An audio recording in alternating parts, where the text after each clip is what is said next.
तो प्यारे बच्चों और दोस्तों, देखिए एक बार फिर से आप लोगों के सामने रीजनिंग की बहुत ही इंटरेस्टिंग और शानदार वीडियो लेकर हर बार की तरह इस वीडियो में भी हम लोग टॉप 20 क्वेश्चन को सॉल्व करने वाले। ये जो आपके टॉप 20 क्वेश्चन है, आपके एसएससी से रिलेटेड कोई भी एग्जाम हो, जैसे जीडी का हो गया, सीसीएल का हो गया, एमटीएस का हो गया, सीजीएल का हो गया, सीपी होगा, इसके अलावा रेलवे की अगर आप तैयारी कर रहे हैं, एनटीपीसी जो है, ग्रुप डी है, आरपीएफ है, तो ये वीडियो उन लोगों बच्चों के लिए बहुत ही इंटरेस्टिंग और धमाकेदार होने वाली है। तो हर क्वेश्चन को बेसिक का सेम ट्रिक के साथ सीखने वाले। तो चलिए देरी ना करते स्टार्ट करते हैं अपने पहले क्वेश्चन से। देखिए हर क्वेश्चन मैं यूनिक लाने की कोशिश करता हूँ ताकि वो क्वेश्चन आप लोग करें जो अदर बच्चे क्या करें छोड़ दे। अगर वो क्वेश्चन आप करते हैं तो उससे आपकी रैंक सबसे अच्छी हो जाएगी। ठीक है, वो क्वेश्चन जो सभी बच्चे करते हैं आप वो करेंगे तो उनके लेवल में रहेंगे, लेकिन जब वो उनके छोड़े हुए क्वेश्चन को आप करेंगे तब जाकर आपकी रैंक बेस्ट बनेगी। तो इसीलिए यूनिक क्वेश्चन लाता हूँ। क्या कह रहा है, यदि किसी व्यंजक 1 @ 2 @ 3 4 5 6 इस तरीके से @ आपके रूप में है को @ यानी इस सिंबल की बात कर रहा है को या तो प्लस अथवा गुणा से बदला जाता है, तो इस गणितीय क्रिया को सही क्रम में करने के बाद कितना अधिकतम मान, इस पे ध्यान दीजिएगा, कितना अधिकतम मान निकाला जा सकता है। जैसे 1 2 3 4 5 6 है, ठीक है, और सबके बीच में @ आप है, आप कह रहे हैं कि इसकी जगह पर जैसे गुणा, कहीं प्लस, कहीं गुणा, कहीं प्लस, या सब जगह गुणा ही रख दिया जाए। तो हमें अधिकतम मान निकालना है, तो किस चिन्ह का हम प्रयोग करेंगे, या तो गुणा रखिए या तो प्लस रखिए, क्या रखें, या दोनों का यूज़ करके निकालिए। जैसे सपोज कीजिए मैं सिर्फ गुणा कर दूं, क्योंकि गुणा करने पर ही मैक्सिमम मान आएगा। गुणा कर दूं तो आप कहेंगे कि 56 3 चौको 12 12 3 36 36 दूना 72 720 कितना आ जाएगा, 720 आएगा। लेकिन एक चीज़ अगर मैं कन्वर्ट कर दूं, ये बाकी सभी संख्याओं का तो गुणा रहने दूं, ठीक है, ऐसे सबका गुणा करने पर 720 है, लेकिन यहाँ पर सिर्फ मैं अगर प्लस कर दूं, क्योंकि एक का गुणा किसी में करेंगे तो वो संख्या ज्यों की त्यों रहेगी। जैसे 720 आया तो 720 का एक में जब गुणा किया गया तो 720 थी, लेकिन जब 720 में हम एक प्लस कर देंगे तो 721 हो जाएगी वो संख्या। तो इसीलिए एक को हमेशा प्लस के रूप में रखिएगा, उससे क्या होगा, अधिकतम मान बनेगा। उसको गुणे में मत रखिएगा, बाकी सभी संख्या को गुणे में रखिए, क्योंकि उसका गुणा करने से अधिकतम मान आएगा, लेकिन एक में गुणा करने पर वो कोई मान में फर्क ही नहीं पड़ेगा। इसीलिए वो एक को हम क्या करेंगे, प्लस में डाल देंगे, जिसकी वजह से 720 से इसकी वैल्यू इतने की आ जाएगी गुणा करने पर, लेकिन इसमें अगर हम प्लस जोड़ते हैं तो ये 721 बन जाएगा। ये जो हो जाएगा ये अधिकतम मान होगा। तो इस तरीके से हमने क्या किया, इस क्वेश्चन को सॉल्व किया। तो थोड़ा सा दिमाग लगाएंगे तो हर क्वेश्चन बहुत ईजी लगने लगेगा। Option B is the right answer. Next question देखते हैं। अगला क्वेश्चन ये भी गणितीय संख्या से रिलेटेड क्वेश्चन है। कह रहा है यदि 69 - 26 = 66, 86 - 34 = 60, 35 - 28 = 31 है, तो 77 - 21 का मान क्या होगा। वैसे अगर हम नॉर्मली देखते हैं, जैसे 69 - 26, अगर इसको नॉर्मली घटाते हैं तो क्या 66 आएगा, आप बिल्कुल नहीं आएगा। ये तो 69 है, सिर्फ 3 घटाने पर ही 66 आ सकता है, ये तो मान बहुत ज़्यादा है। तो फिर क्या करेंगे, इसमें भी हम माइनस और गुणे को चेंज करेंगे। कैसे, किसका यूज़ करना है, माइनस की जगह हम क्या बनाएंगे, और भी अंकों के बीच क्या परिवर्तन करना है वो समझते हैं। देखिए 69 है ना, हम क्या करेंगे, 6 और 9 का आपस में गुणा कर देते हैं। ठीक, यहाँ पे हमने क्या किया, गुणा लगा दिया, और इस माइनस की जगह हम प्लस रख देते हैं। ठीक, और यहाँ पर 2 × 6 कर देते हैं, 2 × 6। अब देखिए 9 × 6 = 54, क्या हो जाएगा, 9 × 6 = 54 प्लस 6 दूना 12, कितना आ गया, 66 आ गया। चलिए ठीक है, अभी ये फाइनल नहीं हुआ, हो सकता है कि ये ट्रिक काम कर जाए। तो इसके लिए हम क्या करेंगे, दूसरे को भी उठा करके चेक कर लेंगे। जैसे 86 है, 86 में 8 × 6 कर देंगे, माइनस की जगह प्लस कर देंगे, और 34 को 3 × 4 कर देंगे। क्लियर हो गई बात। तो 8 × 6 = 48 हो जाएगा, और ये 4 × 3 = 12 हो जाएगा। अगर इन दोनों को जोड़ते हैं तो 60 आ जाएगा। बिल्कुल एकदम सही हम लोग जा रहे हैं। तो इसमें एक आदि से 2 ठो से ही काफ़ी है, 2 ही से हम काम चला लेंगे। ये तीसरा चेक करने की अब ज़रूरत हमें नहीं पड़ेगी। ठीक है, वो एक्स्ट्रा दे देता है एग्जामिनर, तो 2 ही से काम चल जाता है। एक क्या है, हम अप्लाई करेंगे, दूसरे से हम चेक करेंगे, प्रूफ करेंगे कि हाँ, कंफर्म करेंगे कि हाँ क्या ये ट्रिक सही है कि नहीं। उसके बाद हम क्या करेंगे, अपना काम करेंगे। 77 - 21 का मान पूछ रहा है, तो 7 × 7 - 2 × 1 कर देंगे। ठीक है, 7 7 49 हो जाएगा, और ये आपका माइनस की जगह प्लस ना हो जाएगा, प्लस हो जाएगा, 2 × 1 = 2, ये आपका 51 हो जाएगा, जो कि आपका आंसर होगा। Option C is the right answer. Next question की तरफ चला जाता है। नेक्स्ट क्वेश्चन कह रहा है उस विकल्प का चयन करें जो दिए गए मात्रकों को सर्वोत्तम ढंग से व्याख्यातित कर रहा है।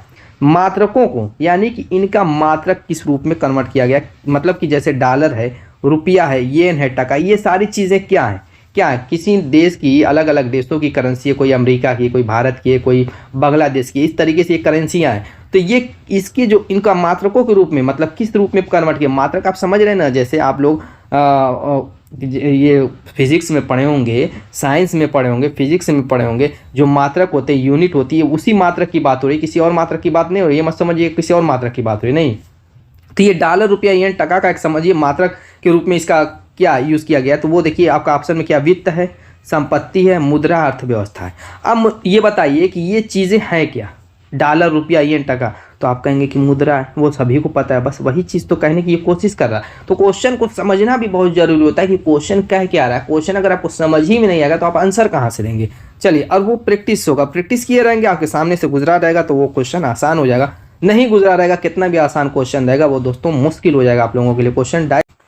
नेक्स्ट क्वेश्चन देखिए दोस्तों, डाइस का क्वेश्चन है, बहुत इजी होता है। इसमें सिर्फ एक चीज़ चेक कर लीजिए, पहले हमें चेक करना है कि ये कौन सा पासा है, मानक पासा है कि सामान्य पासा है, ठीक है। उसके बाद हम अपने काम को आगे बढ़ा लेंगे। सेकंडों का काम है चेक करना ही, मत सोचिएगा बहुत टाइम लग जाएगी, नहीं। कि दो फलकों का योग निकाल लीजिए, जैसे 4 और 3 को जोड़ दिए 7 आ गया, 7 आ गया तो ये मानक पासा नहीं होगा। मानक पासा होता तो क्या करते, मानक पासा होता तो सिर्फ 7 में से हम 2 को घटा देते तो ये 5 आ जाता। ये आपका 7 में से उसको घटाएंगे किसको, जिसके विपरीत पूछ देगा। अगर मानक पासा है तो, मानक पासा है नहीं, चलिए कोई बात नहीं। सामान्य पासा, सामान्य पासा को कई तरीके से सोल्व किया जाता है, जैसे जो ट्रिक लग जाए सोल्व कर लेंगे, जो कि हर वीडियो में बताता रहता हूँ। तो अब देखिए यहाँ पे 2 के विपरीत पूछ रहा है। देखिए क्या करें, एक पासे की 3 भिन्न स्थितियां दर्शाएगी। संख्या 2 के दर्शाने वाले फलक के विपरीत फलक पर कौन सी संख्या है। 2 के विपरीत पूछ रहा है, 2 के बगल में 3 है, 2 के बगल में 4 है, तो 3 और 4 इसके विपरीत तो होगा नहीं, काट दीजिए। अब देखिए एक और तरीका होता है क्लॉक वाइज वाला रूल, सामान्य पासा हम चेक कर लेंगे। क्लॉक वाइज रूल कैसे अप्लाई करते हैं, यहाँ से देखिए जो कॉमन है, किन 2 पासे को ले लीजिए, बस कॉमन वाला मत, जिसके विपरीत पूछे वो दोनों कॉमन हो वो वाला मत लीजिएगा। जैसे मैं इन दोनों को ले लेता हूँ, इसमें एक कॉमन है। अब मान लीजिए कि इसको मैं क्लॉक वाइज इस तरीके से घुमा देता हूँ, 1 के बाद 2 आया, यहाँ पर 1 के बाद 3 आया, यानी कि इसके बाद क्या आ रहा है, 2 के बाद 4 आ रहा है, यहाँ पे 3 के बाद 6 आ रहा है।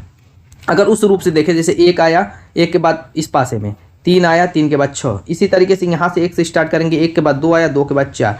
अब यहाँ पर भी अगर राउंड फिगर हम दिखाते हैं तो दोस्तों जो जिसके अंदर होगा वो उसके विपरीत होगा। लेकिन यहाँ पर अब एक ध्यान दीजिए, 2 तो 3 के विपरीत है नहीं, पहले हमने प्रूफ कर दिया इस वाले पासे से, क्योंकि 2 के बगल में 3 है तो कैसे उसके विपरीत होगा। तो अब यहाँ पर 6 भी उसके विपरीत 2 के नहीं होगा, तो सिर्फ एक ही बचा, 6 भी नहीं होगा क्योंकि 6 4 के विपरीत जा रहा है। अब बचा कौन सा, सिर्फ 5, तो यही आपका आंसर हो जाएगा। कुछ अलग ट्रिक से भी सॉल्व किए जाते हैं, अपने माइंड से थोड़ा सा यूज़ करके सॉल्व कर लिए जाते हैं। बाकी तो ये क्लॉक वाइज रूल से आप सॉल्व कर लेंगे। बहुत सारे क्वेश्चन, कह सकता हूँ 90% क्वेश्चन इसी से सॉल्व हो जाते हैं सामान्य पासे के। नेक्स्ट क्वेश्चन देखते हैं, अगला क्वेश्चन। नेक्स्ट क्वेश्चन देखिए दोस्तों, यहाँ पर क्या है, दर्पण से रिलेटेड क्वेश्चन है। क्या कह रहा है कि इस आकृति का दर्पण प्रतिबिंब कैसा होगा। तो इसका थोड़ा सा रूल जानेंगे। इसमें कुछ होता नहीं बहुत ज़्यादा। इसमें जैसे मान लीजिए कि इस तरीके से के है, ठीक है, ये क्या करेगा, लेफ्ट टू राइट कुछ ऐसे घूम जाएगा। अब बहुत आकृतियाँ ऐसी होती हैं, जैसे मान लीजिए कि ऐसे त्रिभुज बना हुआ है, ठीक है, और इसका दर्पण प्रतिबिंब निकालना रहेगा। तो ये जब घूमेगा लेफ्ट टू राइट, देखिए घुमाएंगे तब भी इसकी आकृति सेम टू सेम ऐसे ही रहेगी। बहुत सारे ऐसे फिगर अक्षर होते हैं, जैसे ओ है, ओ के को रोटेट करेंगे, इसका भी दर्पण प्रतिबिंब ओ ही रह जाएगा। तो बहुत ऐसे अक्षर होते हैं, बहुत ऐसी आकृतियाँ जिनको रोटेट करने पर सेम टू सेम रह जाता है, लेकिन बहुत ऐसे जो चेंज भी होते हैं। तो अब यहाँ पर चलते हैं, देखिए ये वर्ग के अंदर की जो आकृति है वो क्या हो जाएगी। ये तो आपका ऐसे रहेगा, लेकिन ये पूरा लेफ्ट टू राइट चेंज होगा। जैसे मान लीजिए कि ये त्रिभुज है, त्रिभुज तो ठीक है ऐसे ही रहेगा, चेंज होगा तभी इसके अंदर का भी ऐसे ही रह जाएगा क्योंकि उसकी आकृति। लेकिन ये वाला जो पोर्शन, ये वाला हिस्सा घूम करके क्या हो जाएगा, इस साइड चलाएगा। क्या हो जाएगा, इस साइड चलाएगा ऐसे, और इसके अंदर जो ये है, ये वाला हिस्सा भी ऐसे ही रह जाएगा। बस ऐसी ही आकृति आपकी क्या हो जाएगी, वर्ग के अंदर आ जाएगी। तो देखिए जो आकृति ऐसी है उस पर टिक लगाइए, वही आपका आंसर हो जाएगा। तो कौन सी आकृति दिख रही है, देख लीजिए, option C is the right answer. Next question की तरफ चलते हैं। अगला क्वेश्चन काउंटिंग फिगर से रिलेटेड है। निम्न आकृति बनाने के लिए न्यूनतम आवश्यक रेखाओं की संख्या पूछ रहा है, यानी इस आकृति को बनाने के लिए रेखाओं, तो ये हमें सीधी रेखाओं को काउंट कर लेना है। हमें ऐसी रेखा को काउंट नहीं करना है जो कट गई तो उसको डबल काउंट कर लें। फॉर एग्जाम्पल जैसे ये रेखा एक रेखा, आप सोचेंगे कि ये तो काट दी तो इसको अलग एक गिन ले, इसको एक अलग गिन ले, नहीं, ऐसा नहीं करना है। उस आकृति को पूरा करने के लिए एक बिंदु से दूसरे बिंदु, यानी स्टार्टिंग बिंदु से एंडिंग बिंदु तक हमें देखना है उस रेखा को, ठीक है। तो यहाँ पे स्टार्टिंग हुई, यहाँ पे एंड हो रहा है, तो ये पूरी एक रेखा काउंट करेंगे। ऐसे ये 2 रेखा, ये 3 रेखा, ये 4 रेखा, इधर की पूरी हो गई। फिर ये आपकी 5 रेखा, ये 6 रेखा, ये 7 रेखा, ये 8 रेखा, 8 रेखा हो गई। फिर ये आपकी 9 रेखा, ये 10 रेखा, एक 11 रेखा, और ये आपकी 12 रेखा, एक नीचे वाली 13, एक 14, एक 15 रेखा। बस आपका answer B is the right answer. बस रेखाओं में ऐसे ही सिंपल तरीका है दोस्तों, सीधी रेखाओं को काउंट कर लेना। कोई बहुत इसमें ट्रिक नहीं होती, जैसे त्रिभुज को काउंट करने की बहुत सारी ट्रिक होती है, इसमें नहीं है। बस सीधी रेखाओं को काउंट कर लीजिए, वही आपका आंसर हो जाएगा। अब यहाँ पर घड़ी का क्वेश्चन है, कह रहा है 2 बजे से 3 बजे के बीच घड़ी की सुइयाँ किस समय एक साथ होंगी। जैसे मान लीजिए कि 2 है यहाँ पर और यहाँ पर 3 है, तो यहाँ पर मान लीजिए कि 2 बजेगा तो ऐसे होगी मिनट वाली सुई 12 पे, और ये और जब ये घड़ी की सुई ये आगे बढ़ेगी तो अप्रॉक्स मान लीजिए कि यहाँ पे पहुँची 2 सवा 2 से पहले ही करीब 2 बजकर ऐसे इस तरीके से 10-12 मिनट के करीब मिनट और घंटे वाली सुई क्या हो जाएगी सीध में। यही कह रहा है कि कब किस समय एक साथ होंगी, यानी कि ये 2 बजकर कुछ मिनट पर ऐसे घंटे और मिनट की सुई क्या हो जाएगी 2 यहाँ पर 3, यही अप्रॉक्स मैं मानता हूँ कि इतना ही होगा। तो इसको कैसे सोल्व किया जाता है, इसके लिए मैंने एक तरीका बताया था जो कि मेरी ट्रिक है दोस्तों, मैं पहले ही बता चुका। 12/11 वाला रूल, 12/11 अपने माइंड में, इस पे कम से कम आपके 3 टाइप के क्वेश्चन सॉल्व किए जाते हैं। पहला टाइप का ये होता है कि जैसे घड़ी की सुइयां कब एक दूसरे के सीध में होंगी, घड़ी की सुइयां कब एक दूसरे के विपरीत होंगी, घड़ी की सुइयां कब एक दूसरे से 90 डिग्री का कोण बनाएंगी, घड़ी की सुइयां 180 डिग्री मतलब वही विपरीत। ये 3 टाइप के क्वेश्चन इस पे निपट जाते हैं, वो भी मात्र सेकेंडों में। पिछली वीडियो में विपरीत वाला बताया था, इसमें सीध वाला बता रहा हूँ, और एक आध में 90 डिग्री वाला भी बताया था। तो अब सीध वाले में अब क्या करेंगे, जो मिनिमम वैल्यू होती है 2 उसको तो हम ले लेंगे। 2 बजकर वो तो रहेगा ही रहेगा मिनिमम वाला। 2-3 के बजे कहे तो 2 वाला लेंगे, 3-4 कहे तो 3 वाला लेंगे, 4-5 कहे तो 4, यानी छोटी वाली वैल्यू ले लेंगे। उसके बाद हम क्या करेंगे, उसमें ये देखेंगे कि इनके सीध जो जैसे सीध हो रही है 2 और 3 बजे के बीच, 2 और 3 बजे के बीच घड़ी की सुइयां सीध हो रही हैं, तो वो किस मिनट के आगे जा रही हैं और किस मिनट के पीछे रह रही हैं। तो आप कहेंगे कि ये 2 है, अब मिनट के रूप में देखेंगे क्योंकि हमें घंटा मिल चुका है, मिनट हम निकालना है। तो मिनट देखेंगे तो कहेंगे कि 10 और 15 के बीच में, तो हम छोटी वाली उसमें भी वैल्यू लेंगे 10 मिनट वाली, 10 मिनट को लेंगे, बस हो गया हमारा काम। और 12/11 वाला रूल अप्लाई कर देंगे, बस कर लीजिए काम हो गया। 12×120, 120 को 11 से भाग देंगे तो 11×110, 10/11 हो गया आपका आंसर। 2:10 से 10/11, option D is the right answer. सेकंडों का काम है दोस्तों इस टाइप के क्वेश्चन को सॉल्व करना, बहुत सूत्र पुत्र या किसी और चीज़ की जरूरत नहीं इसमें समझने की, बस इतना ही समझना है। समझ में आ गया। नेक्स्ट अगला क्वेश्चन क्या कह रहा है, सेब का एक पेड़ है, नींबू के पेड़ से लंबा है। सेब का एक पेड़ है, थोड़ा सा आगे से बनाते हैं, हो सकता है किसी और को एडजस्ट करना रहे बीच में तो कर लेंगे। सेब का एक पेड़ है, कह रहा है कि वो नींबू से क्या है, लंबा है। तो यहाँ पर लेस देन ग्रेटर देन का यूज़ करेंगे चिन्ह का, यानी सेब इज ग्रेटर देन नींबू, यानी सेब क्या है, नींबू से लंबा है। आगे कह रहा है पपीते का एक पेड़ है जो ताड़ के पेड़ से छोटा है। पपीते का पेड़ है, लेकिन उसको कह रहा है कि ये ताड़ के पेड़ से छोटा है, यानी लेस देन ताड़ के पेड़। ठीक है। आगे आम का पेड़ है जो पपीते के पेड़ से छोटा है। अब इसमें कह रहा है कि आम का पेड़ है जो कि पपीते के पेड़ से छोटा है लेकिन सेब के पेड़ से लंबा है, लेकिन ये आम का पेड़ कह रहा है कि ये सेब के पेड़ से लंबा है, ये भी चीज़ कह रहा है। आगे कह रहा है कि इनमें कौन सा पेड़ सबसे लंबा है, चूंकि सेब का पेड़ तो नींबू से लंबा है तो सेब के आगे यहाँ पे नींबू हम बना देंगे, जगह का मैं नीचे लिख देता हूँ।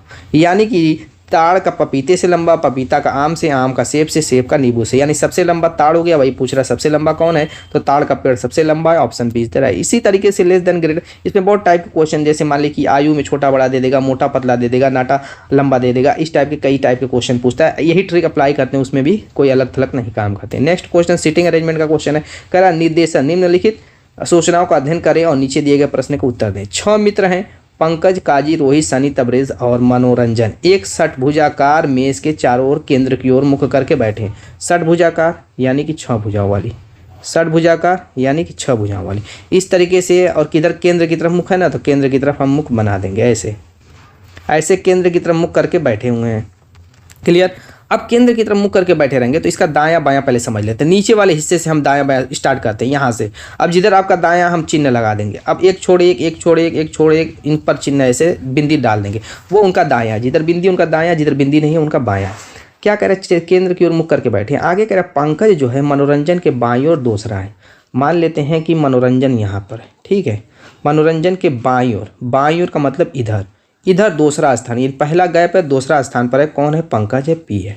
क्लियर होगी बात। 2 को हमने सेट कर दिया, कहीं पर भी मनोरंजन को रख दीजिए, यहाँ पर रखिए, तब भी हर हाल में बाएं से दूसरा हम पंकज को रखेंगे, कहीं पर रख सकते हैं, गलत नहीं आएगा। पहला स्टेज जो होगा वो हमेशा कहीं से भी स्टार्ट आप कर सकते हैं, आपके ऊपर है।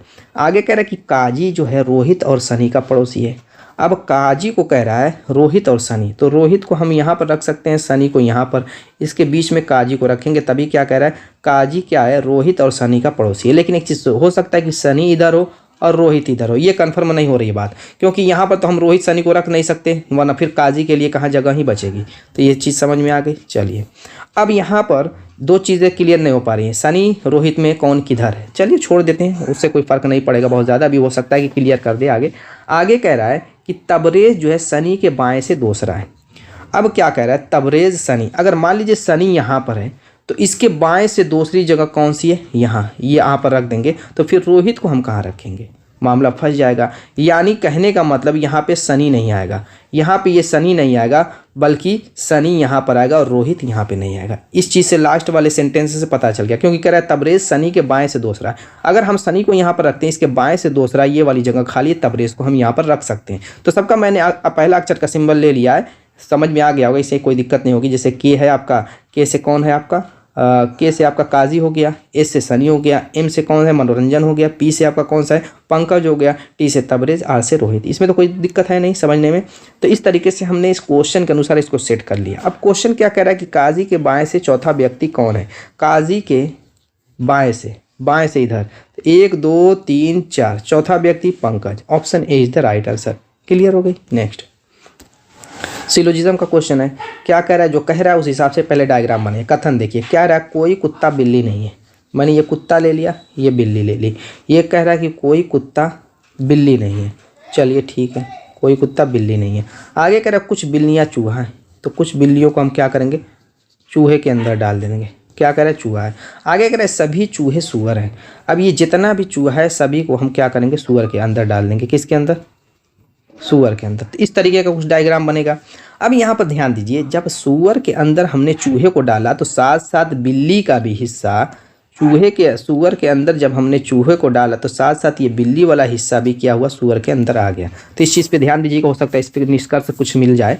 चलिए इतनी चीज़ क्लियर हो गई। अब कुछ चीज़ें यहाँ पे समझ लेते हैं। मैंने कई बार ये चीज़ बताई, देखिए जो अंदर वाला होगा, जैसे सभी का सभी चूहा सूअर हो जाएगा, ठीक है, लेकिन सभी की सभी सूअर चूहा नहीं हो सकती। ये कह सकते हैं कुछ सूअर चूहा हो जाएगी, ठीक है, सभी नहीं होगी, कुछ हो जाएगी। यानी कि अंदर वाला पूरा का पूरा बाहर वाला हो जाएगा, बाहर वाला पूरा का पूरा अंदर वाला नहीं होगा। और एक चीज़ मान लीजिए कि अगर कुछ वो है, जैसे मान लीजिए कुछ बिल्ली सूअर हो सकती है, कुछ बिल्ली चूहा हो सकता है, कुछ चूहा बिल्ली हो सकती है, कुछ बिल्ली चूहा हो सकती है, क्योंकि ये थोड़ा थोड़ा मिले हैं तो कुछ एक दूसरे में वो हो सकते हैं।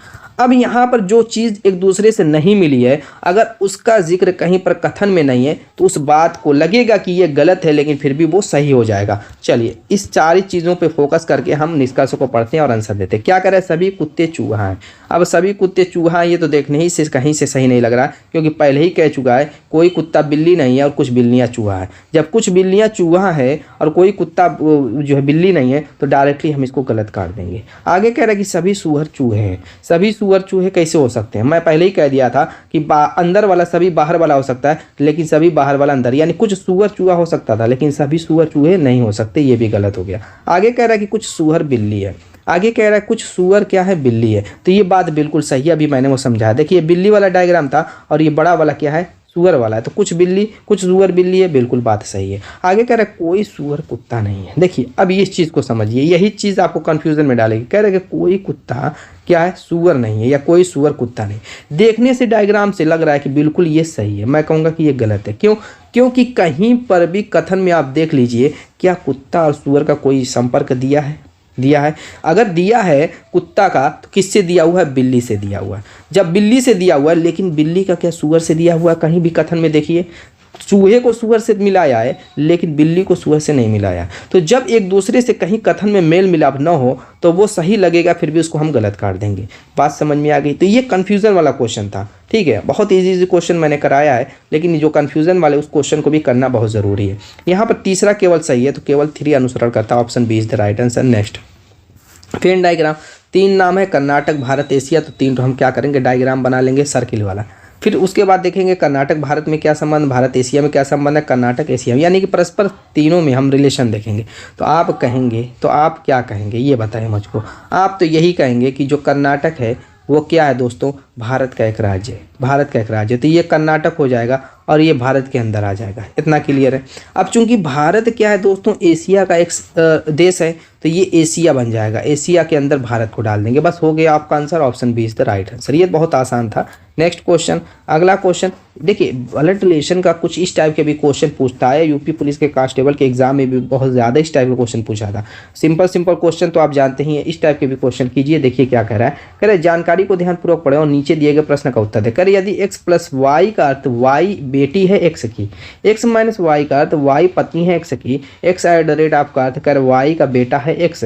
तो कह रहा है कि m at the rate of t minus n at the rate of v plus r, तो वी एम का क्या लगेगा। स्टेप बाय स्टेप इसको करेंगे। जैसे M at the rate of T को पहले समझेंगे। M at the rate of T, तो यहाँ से क्या कह रहा है, M at the rate of T का मतलब X at the rate of Y को हम देखेंगे। वो क्या कह रहा है कि वाई का बेटा एक्स है, यानी यहाँ से हमें समझ में आ गया कि टी का बेटा एम है, यही ना, वाई का बेटा एक्स है यानी टी का बेटा एम है, टी का बेटा एम है यानी एम किसका बेटा है, टी का। तो हम पहले इस तरीके से कड़ियाँ जोड़ लेते हैं स्टेप बाय स्टेप।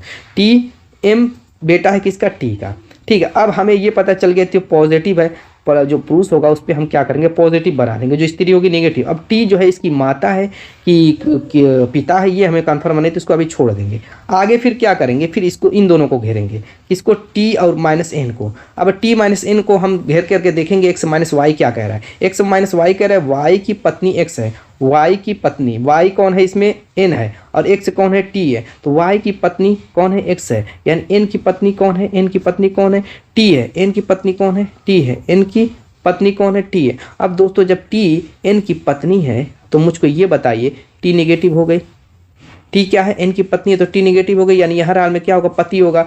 तो अब जब टी का बेटा एम है तो एन का भी बेटा एम हो जाएगा, इतना क्लियर हो गया। यानी जब ये टी एन पति पत्नी हो गए तो एम टी का भी बेटा है तो एन का भी बेटा होगा, यहाँ पे कोई डाउट नहीं है। चलिए आगे आगे फिर घेरेंगे इसको N at the rate of V को, N at the rate of, colour मैं चेंज कर देता हूँ ताकि आपको समझ, N at the rate of V, practice रहेगी दोस्तों, टाइम नहीं लगेगी, मत समझाने में जो टाइम लग रही है। N at the rate of V, तो वही N at the rate of X at the rate of Y को हम देखेंगे, क्या कह रहा है कि वाई का बेटा एक्स है। तो अब यहाँ पर हमें ये पता चल गया कि एन और वी में कि वाई का बेटा एक्स है, यानी एन जो है किसका बेटा है, वी का। एन किसका बेटा है, वी का। अब दोस्तों हमें ये नहीं पता वी क्या है, पुरुष है कि स्त्री, हो सकता है कि ये इसका पिता भी हो सकता है कि इसकी माता भी हो, बस इतना तो पता चल गया, एन बेटा है वी का। अब लास्ट वाला घेर लेते हैं V plus R. V plus R क्या कह रहा है, एक्स प्लस वाई को देखिए, एक्स प्लस वाई का अर्थ कह रहा है वाई की बेटी एक्स है, वाई की बेटी, यानी वी जो है किसकी बेटी है, आर की, वी बेटी है किसकी, आर की। यानी यहाँ से ये पता चल गया कि ये निगेटिव है, ये निगेटिव है यानी ये स्त्री है, यानी एन की ये क्या हो गई, माँ हो गई। अब क्या कह रहा है कि वी का एम से क्या संबंध है, यानी वी जो है इस एम की क्या लगेगी। सिंपल सा देखिए मैंने रिलेशन बना दिया। अब यहाँ से समझ लेते हैं। देखिए कह रहा है कि एम मान लेते हैं आप है, एम क्या है, आप है, आपकी एक माता है, उसका एक पति है, वो भी आपका क्या हो गया, पिता हो गया। आपके पिता जो है किसके बेटा होंगे, ये बताइए मुझको, आपके पिता किसके बेटा होंगे, वही आपकी वी लगेगी, वही ना है। एन जो है बेटा वी का, एन आपके पिता है, तो आपके पिता किसके बेटा होंगे, आप कहेंगे वो तो मेरी दादी के, क्योंकि ये स्त्री है तो वो दादी लगेगी, क्या लगेगी, दादी लगेगी। Option B is the right answer. Next अगला क्वेश्चन को देखते हैं। नेक्स्ट क्वेश्चन क्या दोस्तों, दिशा दूरी का क्वेश्चन है। क्या है थोड़ा सा देख लेते हैं। आपका दाहिनी साइड पूरब है, बाईं साइड पश्चिम है, नीचे दक्षिण, आपका ऊपर उत्तर है। क्या कह रहा है कि रेखा की घड़ी प्रदर्शित समय के अनुसार है, अभी 9:15 बजे हैं और घंटे की सुई पश्चिम की ओर इंडिकेट कर रही है। 9:15 बज रहे हैं तो घंटे की सुई तो 9:15 होंगे, तो ये 9 वाला है, तो यहाँ पे घंटे वाली सुई होगी, यानी यही पश्चिम को इंडिकेट कर रही है 9। 9:15 का मतलब मिनट वाली सुई यहाँ पे 3 पे होगी। तो ये तो डायरेक्ट एकदम सही चल रहा है मामला, घड़ी को हमने एकदम सही रखा हुआ है। तो ये 9:15 होगा तो पश्चिम की दिशा में घंटे वाली सुई इंडिकेट कर रही है, जो कि क्वेश्चन कर रहा है। आगे 75 मिनट बाद मिनट की सुई किस दिशा को इंडिकेट करेगी। तो जब 9:15 हो रहा है, 9:15 का मतलब 9:15 75 मिनट बाद क्या टाइम होगा, पहले वो निकाल लीजिए। आप कहेंगे 5 5 10, 7 1 8, 8 1 9, 90 का मतलब ये 30 हो जाएगा और ये 10 10 30 हो जाएगा। समय के अनुसार मैंने जोड़ा है, समझ में आ गया। 10:30 बजे कह रहा है कि मिनट की सुई किस दिशा को इंडिकेट करेगी। तो 10:30 बजेगा तो यहाँ पे 6 है, यहाँ पे 12 है, यहाँ पे 10 है, ठीक है। तो मिनट वाली सुई कहाँ हो जाएगी, इस 6 पे आएगी, यानी कि कौन सा दिशा है, मिनट ही वाली सुई पूछ रहा है। 10:30 होगा तो ये घंटे वाली सुई 10 से आगे थोड़ा जाएगी और मिनट वाली सुई नीचे आएगी, यानी 6 को इंडिकेट करेगी। तो वो हिस्सा कौन सा है, दक्षिण है। Option C is the right answer. Next question चलते हैं। अगला क्वेश्चन कह रहा है कि यहाँ पे कौन सा अल्फाबेट आएगा, तो इसमें नंबरिंग कर देते हैं। नंबरिंग से बेस्ट तरीका है निकालने का। यहाँ पर डी क्या है, चौथे स्थान पर, एफ क्या है, छठे। जब भी अल्फाबेट के रूप में दिया रहा है नंबरिंग कर दीजिए। आई 9 पे, एम 13 पे, आर 18 पे, एक्स 24 पे, ई 5 पे। अब चलिए देखते हैं। डी था 4, 4 से 6 हो गया प्लस 2 हो गया, 6 से 9 हो गया प्लस 3 हो गया, 9 से 13, 9 4 13 प्लस 4 हो गया, 13 से 18 प्लस 5 हो गया, 18 से 24 प्लस 6 हो गया, 24 से 5 हो रहा है, तो दोस्तों 24 से 5 होगा तो हर हाल में +7 होना चाहिए। यहाँ पे तो कोई दिक्कत नहीं होनी चाहिए, +7 ही होगा, क्योंकि इस हिसाब से देखिए 2 प्लस किया 3 4 5 6 7 प्लस करेंगे तो 24 में 7 प्लस करेंगे तो दोस्तों आप कहेंगे 31 होगा। तो 5 कैसे दिया हुआ है? अल्फ़ाबेट 26 तक होता है। जब आपका 31 आया है तो तुरंत जब भी 26 से ज़्यादा है तो उसमें से 26 घटा दीजिए। तो 26 में घटाएंगे तो आप कहेंगे 5 आएगा, तो बस 5 वही लिखा है। फिर उसके बाद 7 प्लस किया तो अब कितना प्लस करेंगे? 8 प्लस करेंगे, 8 5 13 हो जाएगा। 13वें स्थान पर एम होता है। Option C is the right answer. Next question देखते हैं। अगला क्वेश्चन कह रहा है कि यहाँ पे कौन सी ग्रुप आएगी, क्योंकि इसमें देखिए संख्या भी दी हुई है और अल्फ़ाबेट भी दिया हुआ है। तो अगर संख्या को देखते हैं तो 22 से 42 हो रहा है, 42 से 62 हो रहा है, तो क्या होगा? देखिए 22 से 42 में कितना प्लस हुआ? आप कहेंगे +20 प्लस हुआ। 42 से 62 में भी +20 प्लस हुआ, तो इसमें भी क्या करेंगे? +20 ही करेंगे। तो कितना हो जाएगा? 62 में 20 प्लस करेंगे तो 82 हो जाएगा। 82 तो सभी में दिया हुआ, कैसे निकालेंगे? तो अब हम क्या करेंगे? इस अल्फ़ाबेट से निकालते हैं। अल्फ़ाबेट में भी नंबरिंग कर देंगे, 3 6 9, तो इसमें 3 3 प्लस कर रहा है, 3 3 6 6 3 9 9 3 12 हो जाएगा। 12वें पे एल यानी 82 L. Option B is the right answer. अगले क्वेश्चन को देखते हैं। अगला क्वेश्चन दोस्तों यहाँ पर पहले ही गायब कर दिया है कि यहाँ पे कौन सी संख्या आएगी। अगर आप लोगों को दोस्तों स्क्वायर याद है, परफेक्ट स्क्वायर, ये सारी संख्याएं दी हुई हैं। देखिए 9 3 का स्क्वायर, ठीक है, 25 5 का स्क्वायर, ठीक है, 49 7 का स्क्वायर, ठीक है, 121 11 का स्क्वायर और 169 आप कहेंगे 13 का स्क्वायर। अब यहाँ पे कौन सी संख्या आएगी बताइए मुझको, फटाफट कमेंट कीजिए। देखिए ध्यान दीजिए थोड़ा सा। आप कहेंगे कि ये क्रमागत विषम संख्या, बिल्कुल क्रमागत विषम संख्या नहीं है। कहाँ से 3 से 5 गए, 5 से 7 तक तो क्रमागत थी, उसके बाद तो 9 आना चाहिए था, तो कैसे क्रमागत संख्या हो? क्रमागत नहीं है, अभाज्य संख्या का स्क्वायर, अभाज्य संख्या। देखिए 3 5 7 11 13, तो इससे पहले कौन सी अभाज्य संख्या आएगी? 2 आएगी। तो अभाज्य संख्या समझ रहे हैं, जो खुद से कटे 1 से कटे वो अभाज्य संख्या होती है। तो ये अभाज्य संख्याओं का स्क्वायर करके लिखा हुआ था, तो 3 से पहले 2 अभाज्य संख्या, एक अभाज्य संख्या नहीं होती। अगर विषम संख्याओं की बात करता तब 1 को लिए होते, लेकिन यहाँ पे 9 होता तब वो विषम वाला रूल लगता। तो 9 तो है नहीं, तो विषम वाला, इससे हमने पता कर लिया कि ये विषम वाला नहीं, अभाज्य संख्या वाला रूल लगे, यानी 2 का स्क्वायर होगा, यानी 4 होगा, जो कि ऑप्शन डी में दिख रहा है। बस हो गया। नेक्स्ट क्वेश्चन कह रहा है कि बास्केट को एक कोड भाषा ABKST के रूप में लिखा जाता है, तो उसी कोड भाषा में एक्टिव को क्या लिखा जाएगा? बास्केट को क्या लिख रहा है? बास्केट को लिख रहा है ABKSTE। इसमें कुछ नहीं, बहुत आसान क्वेश्चन है, क्योंकि मैं देख रहा हूँ सेम टू सेम अल्फ़ाबेट का यूज़ किया है, कोई बदला नहीं है, बस थोड़ा सा उसकी पोजीशन चेंज कर दिया। जैसे यहाँ पे देखिए इन दोनों को A और B को ऐसे चेंज कर दिया, आपस में परस्पर बदल दिया, दो का जोड़ा बना करके उन आपस में उन दोनों को बदला हुआ। जैसे एक्टिव है तो क्या किया है? यहाँ पर A को यहाँ, C को यहाँ, यानी कि C को यहाँ ला दिया, A को यहाँ। ऐसे TI को क्या किया? इसको भी आपस में बदल दिया, I यहाँ कर दिया, T यहाँ। ऐसे इन दोनों को भी आपस में बदल दिया, E यहाँ हो गया, V हो, बस हो गया। यहाँ पर देखिए CAITEV। Option A is the right answer. अगले क्वेश्चन की तरफ चलते हैं। नेक्स्ट क्वेश्चन में कह रहा है कि 11 का संबंध जैसे 1210 से, वैसे ही हमें 2 जोड़ा यहाँ पे ढूंढना है जो परस्पर ऐसे संबंध रखते हो। तो आप कहेंगे कि 11 का स्क्वायर कर दीजिए, बिल्कुल बात सही, 121 आ जाएगा। उसमें क्या कर दीजिए? गुणे 10 कर दीजिए, आपका 1210 हो जाएगा। चलिए ठीक है, यही काम हम करते हैं यहाँ पर भी। अब यहाँ पर 9 का स्क्वायर करेंगे तो 9 का स्क्वायर करके देख लीजिए पहले जोड़े को, तो आप कहेंगे 81 होगा, और उसमें अगर 10 का गुणा करते तो 810 होगा, 9 की 729, ये तो गलत हो गया। अब यहाँ पर यही काम यहाँ पर भी करते हैं, तो 8 का स्क्वायर करेंगे तो 8 64 हो जाएगा, 64 में 10 का गुणा 640 होगा, ये भी गलत लग रहा है। यहाँ पर देखिए 6 को 36, 360 हो जाएगा, ये भी गलत है। यहाँ पे 7 7 49, 490 होगा, ये भी। उस हिसाब से देखें तो सब गलत है, यानी ये गलत ऑप्शन नहीं है, गलत आपकी ट्रिक है। तो फिर क्या करेंगे? देखिए अब मैं बता रहा हूँ। यहाँ पे जो 10 से गुणा किया गया वो कैसे किया गया, उस पर थोड़ा सा ध्यान दीजिए। वो 10 से जो गुणा किया गया है, जैसे 11 का स्क्वायर करके रखा गया है, और जो 10 लिखा गया उसी 11 में से 1 को घटा करके गुणा किया गया, तब भी ये 1210 आया। अगर इस हिसाब से चलते हैं तो जैसे मान लीजिए कि 9 है, तो 9 9 81 हो जाएगा आपका। और इसमें हम गुणा करेंगे किससे? 9 - 1 से, यानी 8 से। तो 8 × 8 हो जाएगा, और 8 64 हो जाएगा, 648। ये इस हिसाब से भी ये गलत हो रहा है। फिर क्या करेंगे? फिर इस वाले को उठा लेते, दूसरे ऑप्शन को। इसमें क्या करेंगे? 8 का स्क्वायर करेंगे, 8 64 हो जाएगा। फिर इसमें गुणा करेंगे 8 - 1 से, यानी 7 से। 7 से गुणा करेंगे तो 7 चौको 28 हो जाएगा, 7 छक्का 42, 42 44, यानी 448। बिल्कुल ये सही, option B is the right answer. अगले क्वेश्चन को देखते हैं। कह रहा है कि आयात का संबंध जैसे निर्यात से, व्यय का संबंध यहाँ पर किससे होगा? फटाफट कमेंट कीजिए। आयात और निर्यात परस्पर क्या है? विलोम है, विपरीत शब्द है। आयात का विपरीत क्या होता है, निर्यात होता है। वैसे व्यय का विपरीत क्या होता है, बस हमें देख लेना है। यहाँ पे फटाफट देखिए, कमेंट कीजिए, देखिए मिला लीजिएगा, राजस्व होता है। चलिए अगले क्वेश्चन को देखते हैं। नेक्स्ट क्वेश्चन कह रहा है कि VMR का संबंध जैसे ZIS से है वैसे AKT का संबंध यहाँ पर किससे होगा। बहुत आसान है, VMR, तुरंत इसकी नंबरिंग कर दीजिए। नंबरिंग हमने कर दी। इसकी जहाँ पर क्या है ZIS, इसकी भी नंबरिंग कर दीजिए 26, 9, 19। ठीक है, अब देखिए V से Z बनना है, आप कहेंगे +4 हुआ। M से I बनना है, आप करेंगे 13, 9 है ना, तो इसमें तो -4 हो रहा है ना, इसमें -4 हो रहा है, एक में +4 हो रहा है, एक में -4 हो रहा है। फिर उसके बाद R से यहाँ पे +1 हो रहा है। चलिए यही काम यहाँ पर कर लेते हैं। AKT में क्या करेंगे, 1 हो गया, 11 हो गया, 20 हो गया। पहले में क्या है, +4 है, तो A में +4 करेंगे। ई तो 2 ऑप्शन में है तो बात नहीं बनी, कोई बात नहीं। फिर K में क्या करेंगे, माइनस न करेंगे, माइनस करेंगे तो इसमें से 4, तो आप कहेंगे 7 हो जाएगा। 7 पे G होता है, जो कि इसमें EG वाला ऑप्शन आपका D दिख रहा है।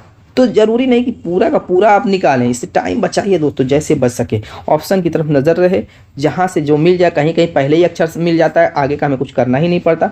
तो इस तरीके से आप टाइम बचाइए, जितना टाइम बचाएंगे उतना ज़्यादा आप आगे जाएंगे। तो दोस्तों उम्मीद है कि वीडियो पसंद आ गई। मिलेंगे इस शानदार धमाकेदार के साथ नेक्स्ट वीडियो में, तब तक के लिए बाय बाय।